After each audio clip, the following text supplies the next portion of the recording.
Hey, like the room? I know this is a pretty bad camera angle, but this is what we're gonna be rocking with right now anyway.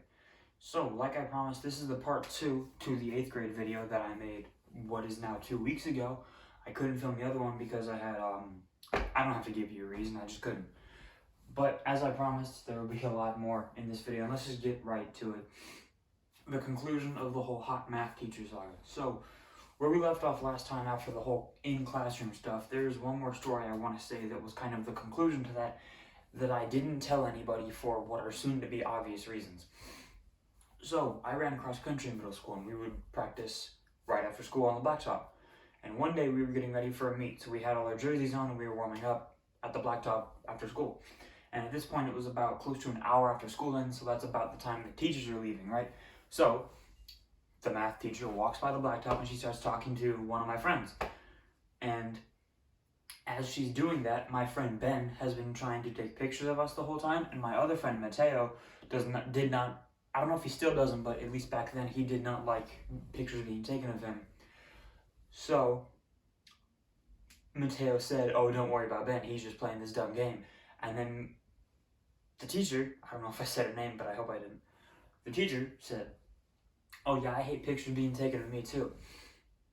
And I don't remember exactly the bridge, but it ended up to the point of her saying, "Well, I would take a picture of you guys if you wanted." To, granted, just Ben, Mateo, and I. And because Ben had known about the whole joke, he was trying to keep himself from laughing very hard. While Mateo, who I don't know if he understood correctly, but he wasn't laughing at all. He just kind of like shut the situation down and she ran away. Or she didn't run away, she just left. But Ben, for the rest of the day, kept talking about, "I bet you wish you had that picture now, huh? I bet you wish I could have taken a picture of her," like all this kinds of shit. Anyway, let's get to what I think is the most exciting memory of this whole pack.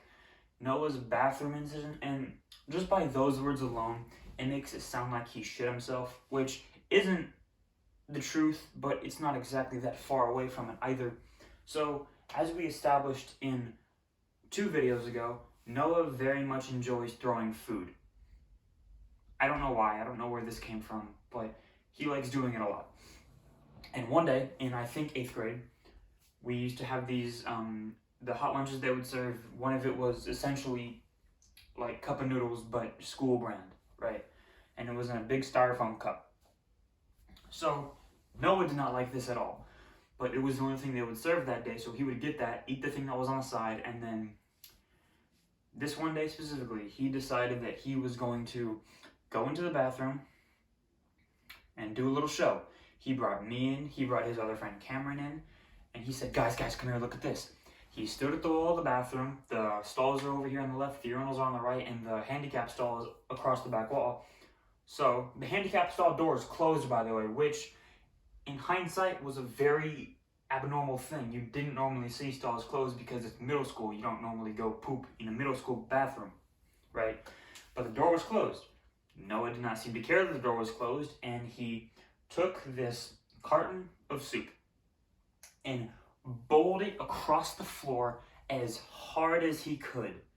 And of course, when you're dealing with a cheap styrofoam container of soup, so it's wet, and it goes super fast and it hits a wall, it's gonna break and the soup is going to go everywhere. And that's what happened. He threw the soup as hard as he could. It hit the back wall, and you could hear the splash. You could hear the of the soup just getting everywhere in that bathroom stall.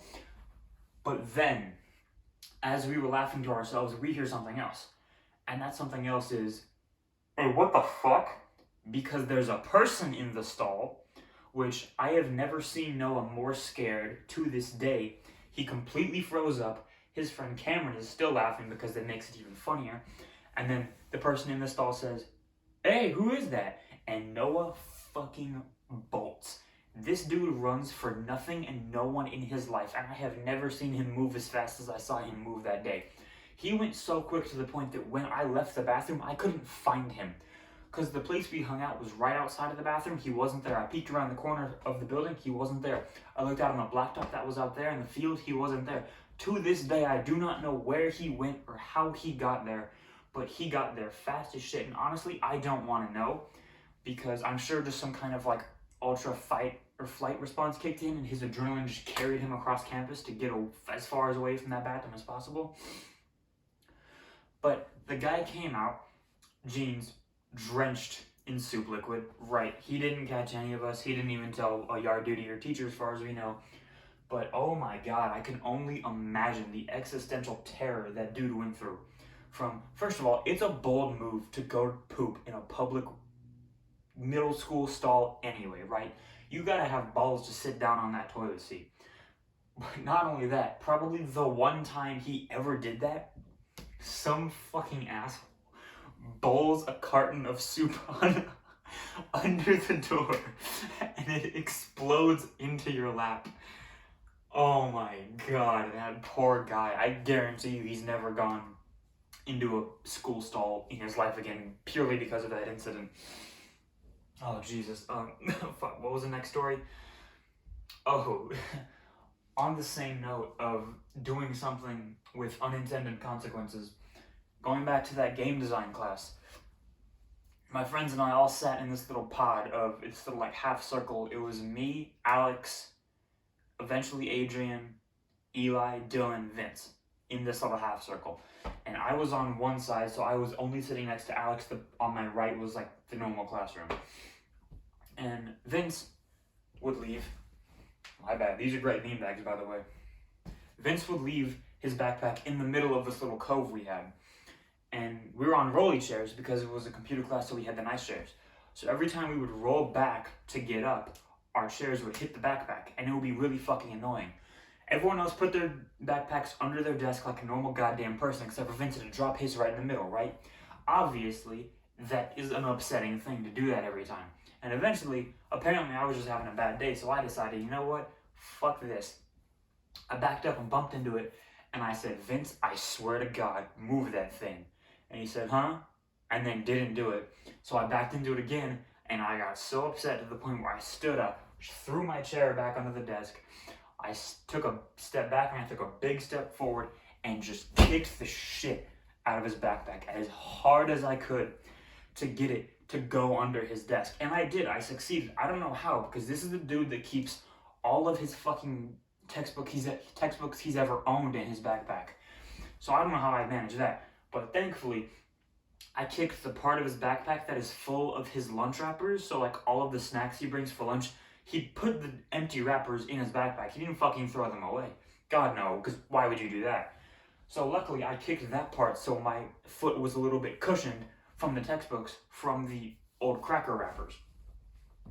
So I do that. He doesn't really care that much at the time.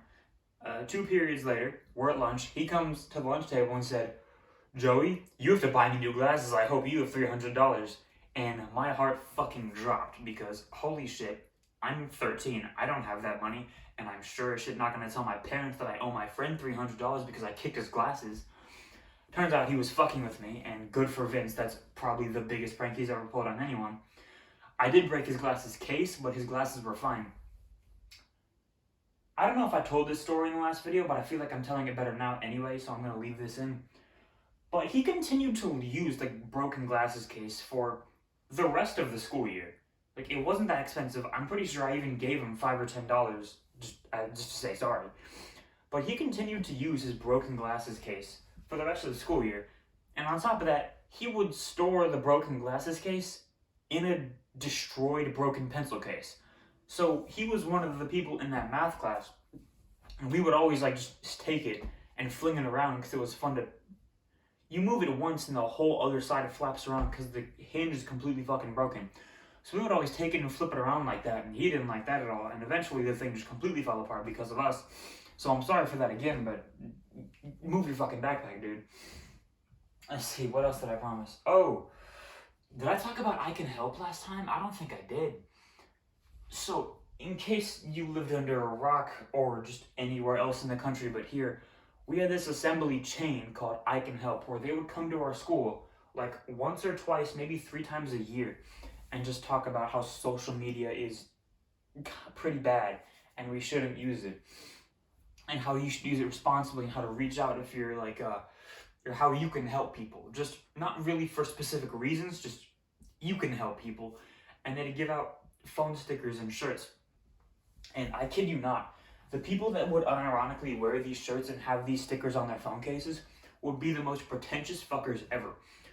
Like, they'd be 13 years old walking around being like, fucking pulling their shirt out to show the hashtag I can help logo, like, are you helping prevent suicide? Neither am I, but I have the shirt, bitch. Like, they do that shit fucking constantly. And they were the most annoying people ever. Granted, it wasn't because of the shirt, it just so happened that the people we already thought were the most annoying people at school would be the ones that would be wearing those shirts most of the time.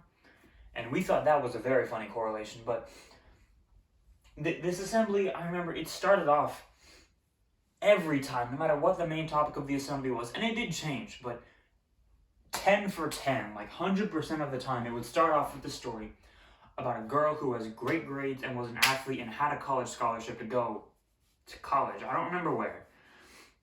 And then it showed her posting a picture on social media of her laying down on a bunch of empty beer cans, but holding a Sprite can and saying, had a rough night. And obviously, you know, that's weird for a 16-year-old to do because it's implying that drink. I don't have to explain it. You're more than 5. But they use that as an excuse, like, and then she lost her scholarship and her life is ruined and she died of drug addiction at 21 years old. Do you want to be like her? No, you don't. Come to find out, the whole thing was fake. Like, we figured that the story was fake because, okay, one social media post is not going to get you addicted to heroin. We were old enough to figure that out. But looking back, that's unrelated. Looking back, the whole thing was fake. The social media post they showed us, it was not Instagram, it wasn't Facebook. It didn't look like any social media site to ever exist. It was like some kind of weird mashup between LinkedIn, MySpace, Facebook, and old Instagram. So, not a real place, not a real picture, and the way they described this person, right, like, top of her class, super athlete, has a college scholarship, attractive girl, she's gonna have a shit ton of followers, right? Even in, this was 5 years ago, even in 2016, that person would have a lot of followers, right? The picture that they showed, as this whole example, had like 16 likes. Fucking no shot. No way. Someone like that is going to be getting at least like 5 times that without a drop of a pen, right? Like 5 years ago, it's a different social media environment, yes, but still. And if you want to make the argument that, she could have had 16 likes because her profile was private, how the fuck did they get that then anyway? Like, if you're doing it on a private account, then you're probably not going to be showing your private account to your college anyway. So, the whole thing was 100% fake. No one can convince me otherwise at this point. So, the more I think about it, these people came into our school, gave us shirts that made us feel powerful because we were able to say that we were helping by wearing a pink shirt that had a hashtag on it, showing us a fake example of how social media can ruin our lives, and then spouting some bullshit about how depression is bad and you shouldn't let your friends be depressed for like 40 minutes. What a fucking scam that was. Like, most people I talk to barely even remember the fact that it exists, let alone remember the lessons it was trying to teach us. Like, the only person that remembers it exists is Noah because he tried to start an adamant campaign against I Can Help called, and this wasn't just an idea, he straight up made an Instagram page called I Can't Help. And I don't remember if he ever got caught for this one, but he did do some other controversial web stuff that did get him caught in the future. But that is definitely not in 8th grade, so we're not talking about that now. But yeah, they used a fake story to push the most, cliche, pushover bullshit you've ever heard. Like, literally anything on those the people who got famous on Vine and went into Instagram and realized they can't be funny for more than 5 seconds at a time, they started posting, fake, deep motivational quotes that they would basically just read off a script of, 80 of those for half an hour and then talk about some examples that they made up of social media ruining people's lives. And then we all fucking bought it. they just, no wonder that those assemblies didn't come around after we were freshmen, because we would have caught on to the gig. I Can Help is like a circus moving from town to town whenever people catch on to their game. No wonder no one's heard of them in 3 years. They're probably off in Northern California or Oregon doing their shit by now. They're long gone. We can't hold them to anything. They're left. They're gone. It's a traveling freak show that makes everything up with dumbass kids until people realize, like, oh, this is probably fake. Oh, gotta leave. Time to infect the next middle school with some dumb shit. Granted, like, yeah, the lesson of you should go out there and help people, that's a good lesson. You should do that. But don't do it in a cliche way, and don't make up stories to convince kids. You don't need to convince kids with some big story about a pretty girl losing her college scholarship. We were going to care about suicide whether you told us that story or not, jackass. Yeah, fuck that whole literal circus of an assembly. It's, what were those? I don't even know what these are called, but where they would come to school and tell us to sell cookies or popcorn, and then whoever sold like a lot of cookies and popcorn could get like a remote controlled drone, or like a light up yo-yo or some dumb shit.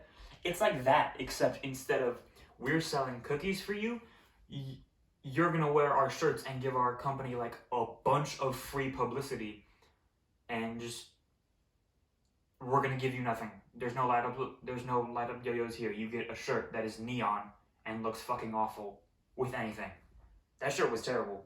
The fact that you had a hashtag like proudly displayed across your chest, and it was in that stupid ass font that, like, remember those old commercials that were like, you wouldn't download a car, would you? Look at that commercial up and look at the font. It was in that font, and it says hashtag I Can Help, and it said some dumb shit down here in little letters that I don't remember.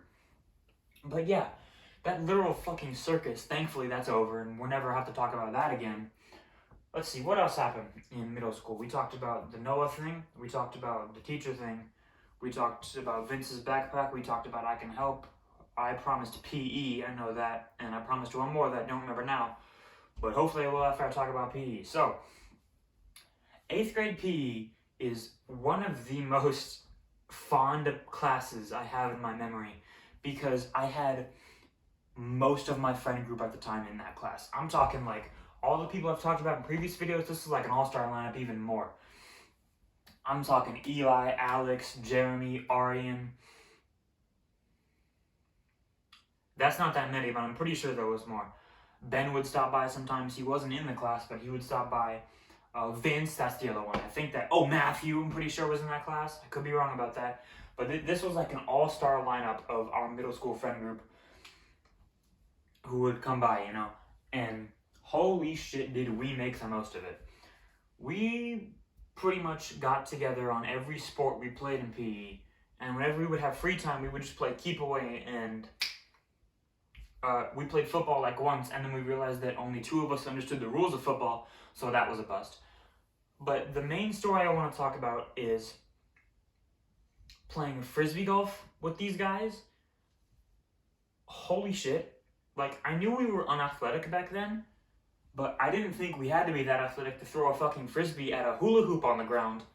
But boy was I wrong, because we sucked ass. I remember one time, I think we were all in a group. I could be wrong, because I think they tried to split us up. But there were at least 4 of us in a group.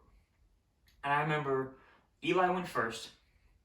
He threw it up, and it went too high, and the wind caught it, and it landed a foot behind him. Matthew tried to do the same thing, and just fling it with all his might. It went like 70 feet to the right. Not even closer to a different hole than to our hole. Alex did fine because he isn't an animal, and I don't remember what I did. But that was the theme the whole time. Matthew would throw it to a completely different hole. Eli would throw it up into the wind, and it would blow behind him. The rest of us would be laughing too hard to actually do well. I remember Arian, one time, he was like a foot away from the hula hoop, so he could have reached over and dropped it in. But Matthew was not having it that day because he'd thrown too many to the right. So Arian tosses it, and Matthew fucking smacks it. Matthew smacks the shit out of it, like, it lands 10 feet to the left of the hole when Arian was like right here about to drop it in. But Matthew did not want that to happen. And what else did we do in PE? Oh, we played hockey, in which I had played hockey before for like this independent street league during summers. So I was like, oh yeah, I can play. So all my friends thought like, oh, you're going to be super good. And I was like, yeah, I'll be okay. And I was pretty damn good. I'm pretty sure I was like the best in that period because we were all 13 years old. But there was this one asshole who, to this day, I don't like him because not only was he an asshole back then, but now he's just like a terrible person. But he had also played hockey. And our teams were going against each other one time. And Eli was like, hey, yeah, that's the guy, isn't it? I'm like, yeah, that is the guy. He's like, you beat him last summer, you think you're going to beat him again? And I was like, I probably could. He's not that good. And at first, I didn't think this dude would remember because it had been a long time, right? We played hockey towards the end of the school year of PE. And we played like the league hockey during summer. So it had been almost a full calendar year since we had played against each other. But first thing he does, and this is the one of two things he has ever said to me directly in my life. And this is the first one. He walks up to me and says, I'm going to kick your ass like I did last summer. Keep in mind, my team beat his 12-0. That was the mercy rule. We did it in the first period. That wasn't like we blew them out. No, we beat the shit out of them to the point that the refs stopped the game because they felt bad that middle schoolers were starting to cry. We beat the utter shit out of them. We were a good team. They weren't. Bottom line, they weren't even close to us. And that clicked a switch in my head like, oh, okay, asshole. So then every time he had the puck, I would run up to him and stand like this fucking close to him and put my stick like in his gut. And there was a rule where we weren't supposed to lift our sticks off the ground like level because that would get to injuries, right? If a 13-year-old is sprinting around with a stick running vertical, he's going to smack someone. And that's what I did, except I did it on purpose because I didn't like the guy. And Eli eventually caught on, and whenever the teacher who would walk by, Eli would kind of like stand in front of me and be a shield so I could do it again. And I kept doing it to the point that he got so fucking mad that he tried to go tell the teacher on me. He tried to fucking tattle on me like the little bitch he is. And then when the teacher came back, I'm just standing there. I decided, you know what? I'm going to make it seem like I'm not playing at all because if I seem like I'm on the corner, I'll get in trouble for not trying and not for hitting him with a stick. And that's what happened. I went and stood at the corner by the goal and like put my stick basically on the ground. It was leaning up against my leg and he said, hey, Van Dyke, go play. I'm like, yeah, okay, yes, sir. So I went to play and I didn't get in trouble for smacking him in the gut. And I did it anyway. So fuck that guy. I would do it 10 times out of 10 again. But, oh, the locker room. Holy shit. So, imagine the friend group I just said doing all the dumb shit that I have told you that we have done. And imagine us in a locker room where we all have lockers in the same area and no one else has lockers in that area.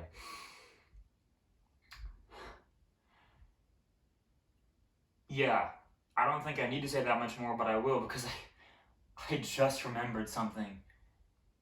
Oh my god, I can't believe I forgot this. I'm pretty sure this was Eli. Maybe it was Vince, I don't know. But, so the teacher, it's the same teacher I talked about before. He was the cool PE teacher, he was everyone's favorite at the time. Because everyone's old favorite left in 7th grade, but that's a different video entirely. This dude comes in, and he likes anime. And our friend group at the time, and still do, also likes anime.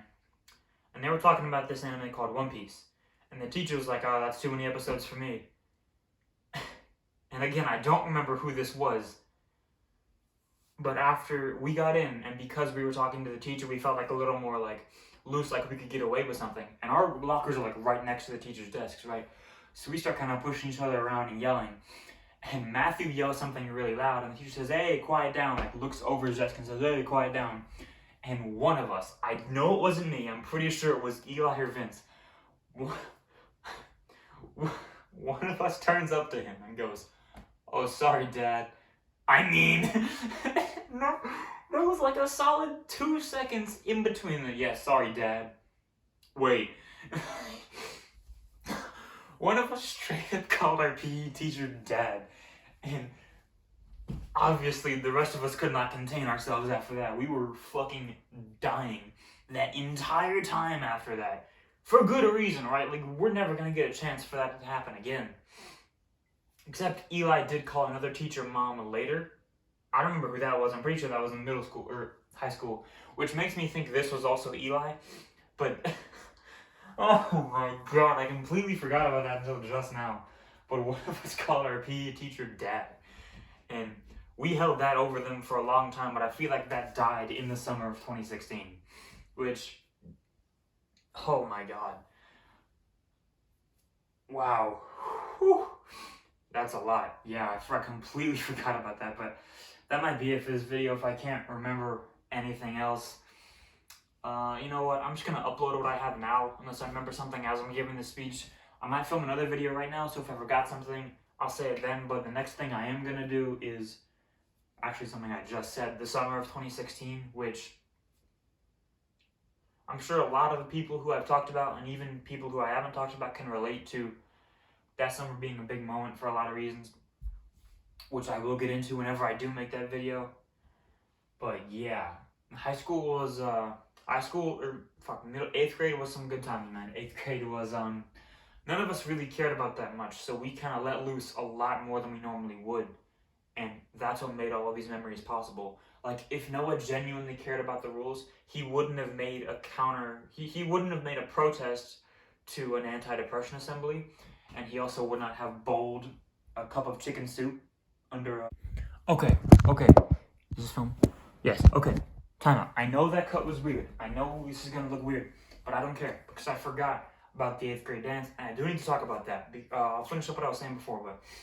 yeah, if Noah didn't bowl the chicken soup under the stall, it would have made my life marginally worse because that was hilarious. But, do have to talk about the 8th grade dance.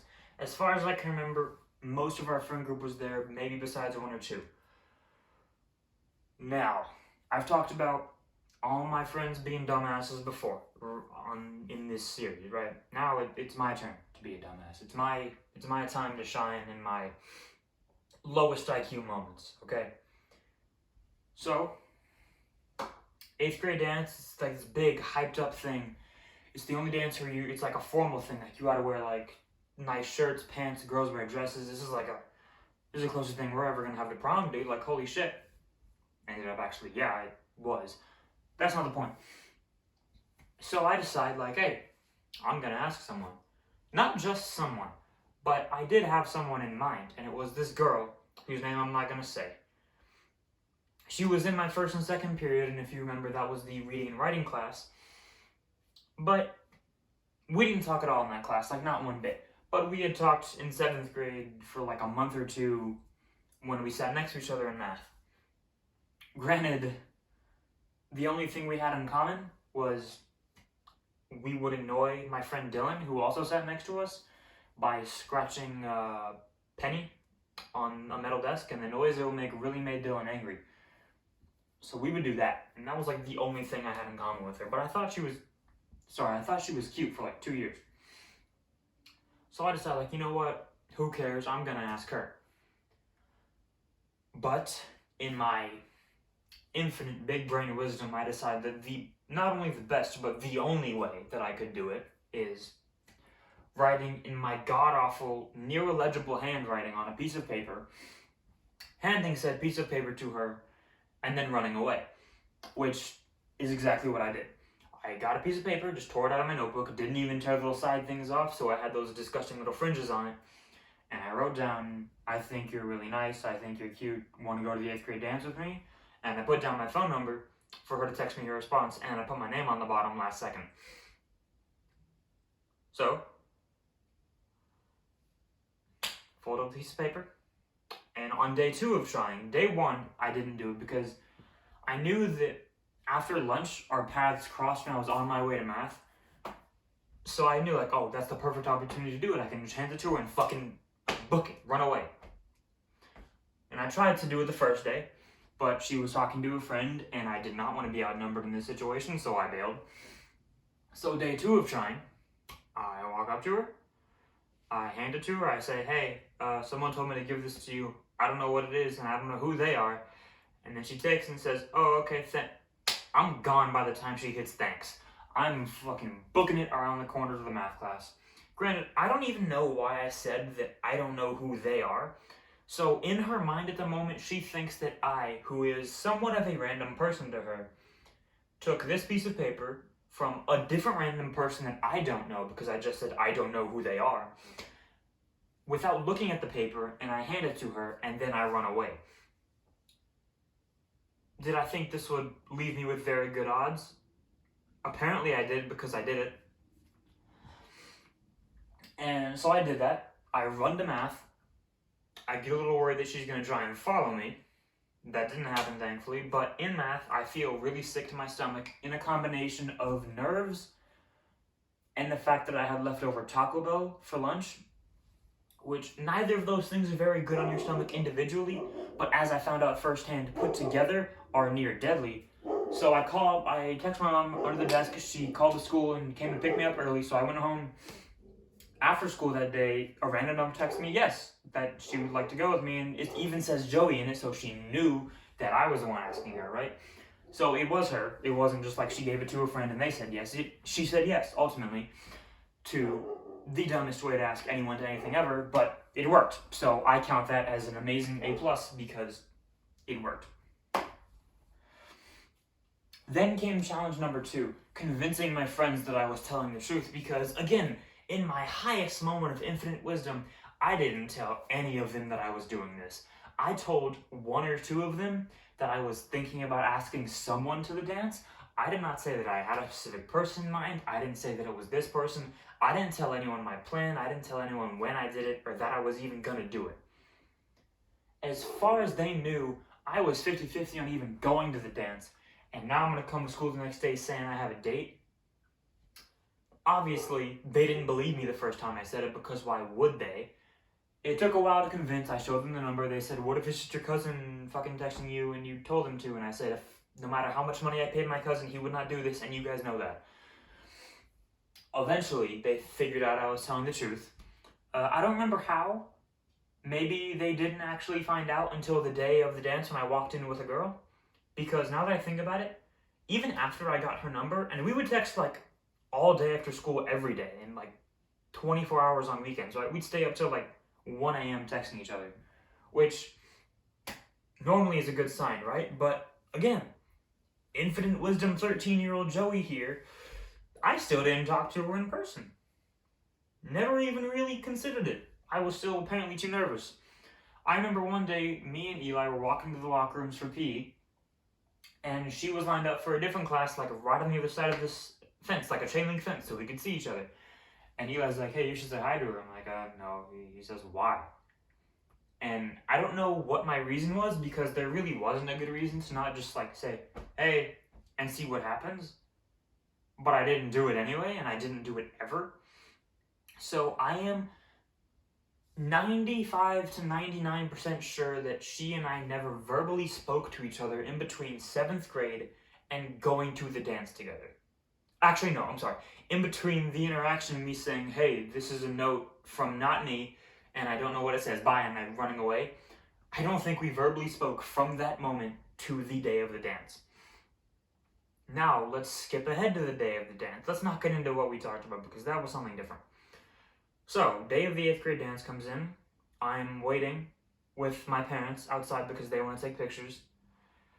Not only my parents, this pickup truck pulls up that I am very familiar with, and it is this girl that I have been on a swim team with my entire life.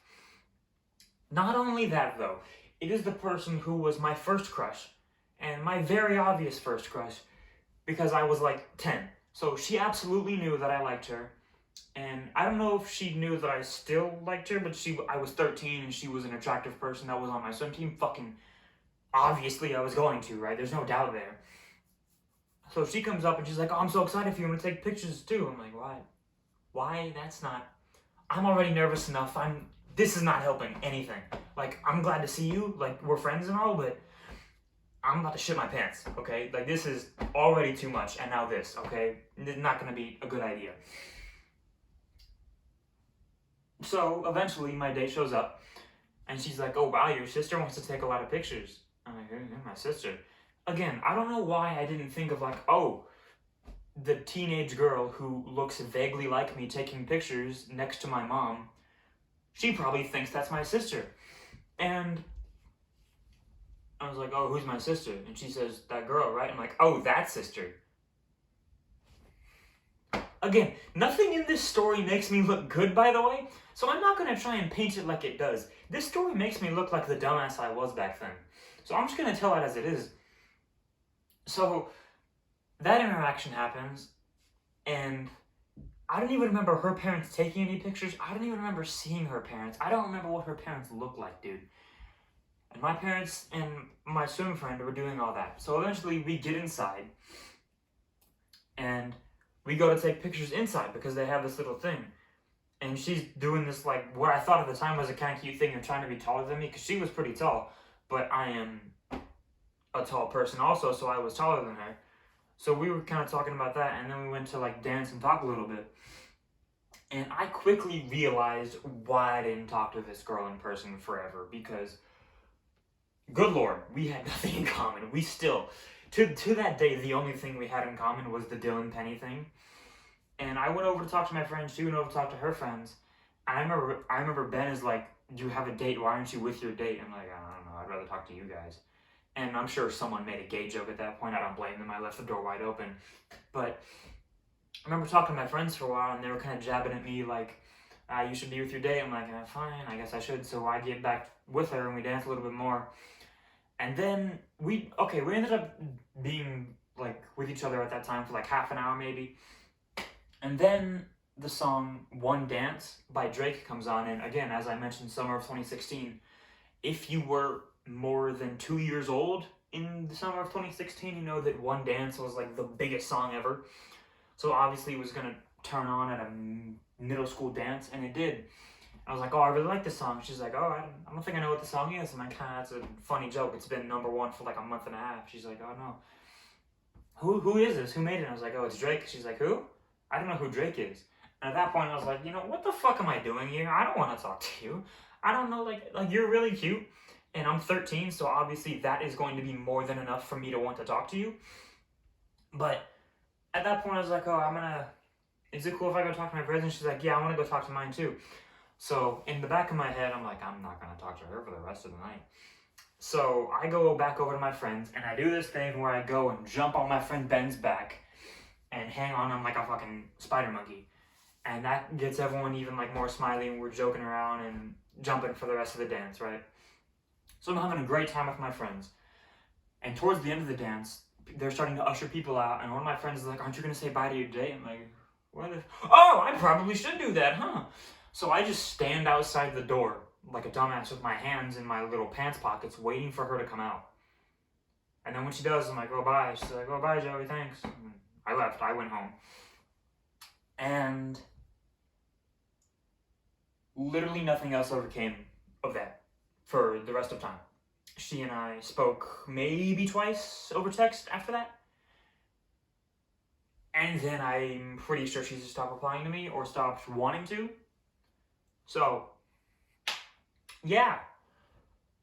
Probably mostly my fault, but I'm not going to blame myself for it because I feel like I did pretty good given the circumstances that I gave myself.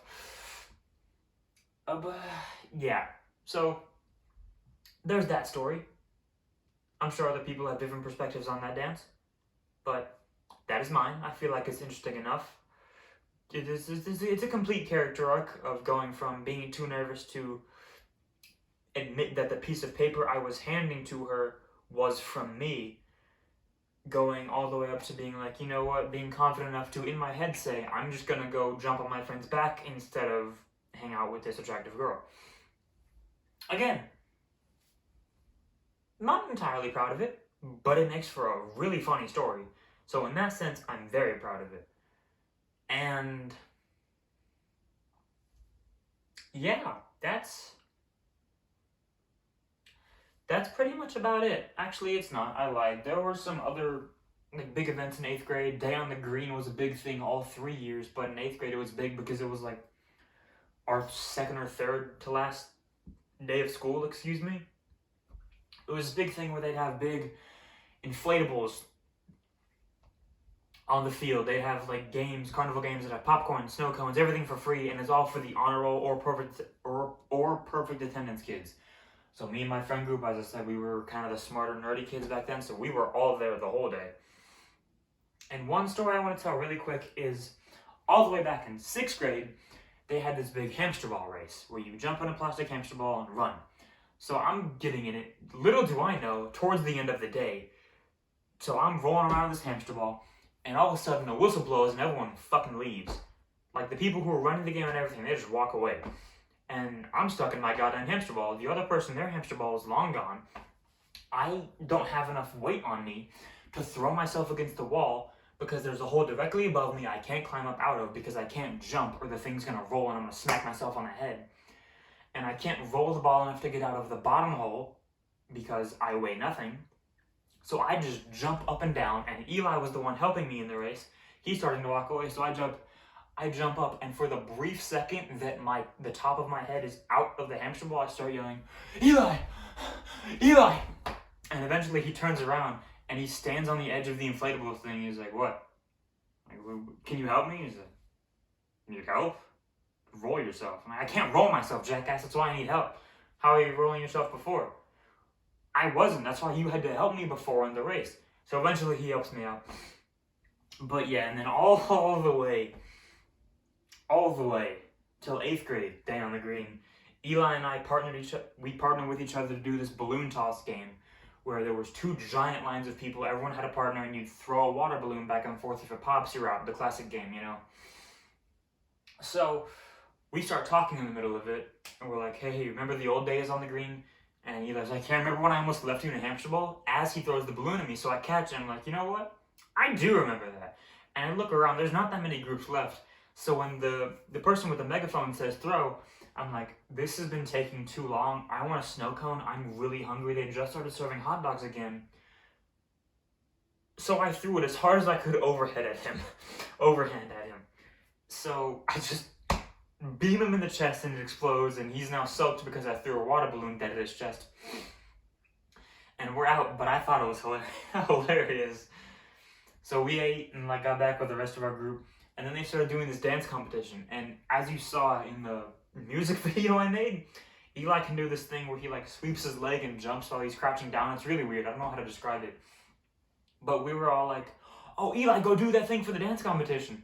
This was very shortly after the water balloon thing. And he looks up at me and goes, yeah, it's hard for me to dance when I'm soaking wet. Fair enough. Fair jab, you know. But yeah, I think that's going to be it for this video. I don't really know how to end these things ever, but, you know, next thing I do is going to be the summer of 2016, and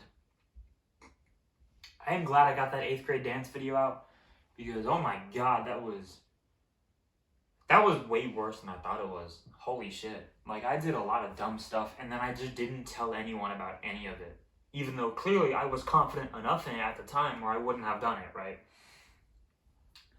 But yeah, you know, 8th grade was a banger. 8th grade was great, man. We didn't care about that much, except for admitting that paper was ours, apparently, in my case. Or, yeah, I don't really know what I was doing for that whole situation. I think there's a reason I forgot about it until the end, because sometimes I try to forcefully exit something from my memory and keep it in a different little bank, because I know that, oh yeah, if I go in there, I'm gonna remember a lot more. That makes me look like a real fucking idiot. So maybe let's just maybe not. Okay, let's just chill. Clearly I didn't chill enough because I just said it all out loud. So, peace. Gotta walk all the way up here in this new room. Fuck.